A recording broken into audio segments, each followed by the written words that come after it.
आणि पुण्यातून एक मोठी बातमी समोर आली आहे। पुण्यात 50 वर्षीय व्यक्तीकडून 9 वर्षीय मुलीवर अत्याचाराचा प्रयत्न करण्यात आलाय। पर्वती भागातील स्थानिकांनी हा आरोप केलेला आहे।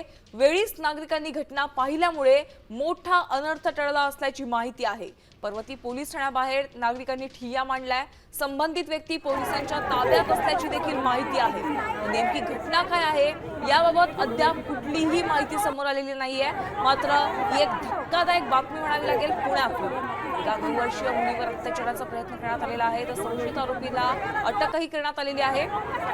संबंधित व्यक्ती आता पोलिसांच्या ताब्यात असल्याचं निदर्शनास आलेलं आहे। मात्र तरी देखील नागरिकांनी पोलीस ठाण्याबाहेर ठिय्या मांडलेला आहे। नेमकी घटना काय आहे याबाबत कुठलीही अधिकृत माहिती समोर आलेली नाही। आपण थेट जाऊयात पुण्यात। आमचे प्रतिनिधी अक्षय बडवे यांच्याकडून अधिकचे अपडेट जाणून घेऊयात। अक्षय, अतिशय धक्कादायक बातमी म्हणावी लागेल।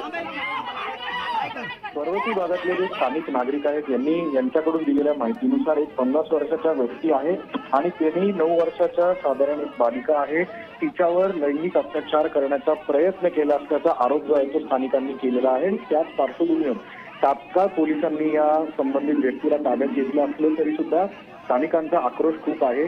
त्यांची हीच मागणी आहे की नसरापूरची घटना ताजी असताना पुण्यात हा प्रकार घडतोय, त्यामुळे तातडीने संबंधित व्यक्तीवर कारवाई करावी। दुसऱ्या बाजूला पोलिसांकडनं या संदर्भात जी कारवाई आहे ती करायला सुरुवात झालेली आहे, पण अधिकृत माहिती जी आहे ही संपूर्ण घटना नेमकी काय ती समजू शकलेली नसली तरी स्थानिकांनी केलेल्या आरोपानुसार हा व्यक्ती जो आहे त्याने एका लहान मुलीवर अत्याचार करण्याचा प्रयत्न केला असल्याचा आरोप जो आहे तो काही नागरिकांनी केल्याचं पाहायला मिळतंय। नक्कीच अक्षय, आपण पाहतोय नसरापूरची घटना ताजी असतानाच आणखीन एक बलात्काराचा एक अत्याचाराचा प्रश्न उघडकीस आलेला आहे।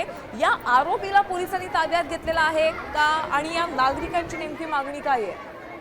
निश्चित नसरापूरची घटना ताजी आहे आणि त्यानंतर शिक्षणाचं माहेरघर म्हणून ओळख असलेल्या पुणे शहरात जर हा प्रकार घडत असेल तर तो निंदनीय आहे। त्यामुळे तात्काळ या संबंधित आरोपीला अटक करावी। तो जरी पोलिसांच्या कस्टडीमध्ये म्हणजे ताब्यात त्याला घेण्यात आलेला आहे, त्याला ताब्यात घेतलं असलं तरी तात्काळ त्याच्यावर गुन्हा दाखल करून त्याला अटक करून त्याला कठोर शिक्षा व्हावी यासाठी जे स्थानिक नागरिक आहेत त्यांनी पर्वती पोलीस ठाण्याच्या बाहेर ठिय्या मांडलेला आहे। त्यांची समजूत जी आहे ती देखील पोलिसांकडून आता काढण्याचा प्रयत्न जो आहे तो देखील सुरू झालेला आहे। नक्कीच अक्षय, पुणे हे शहर आहे, गजबजलेला भाग आहे, पर्वती भाग, आणि अशा ठिकाणी हा असा संपूर्ण प्रकार उघडकीस झालेला आहे।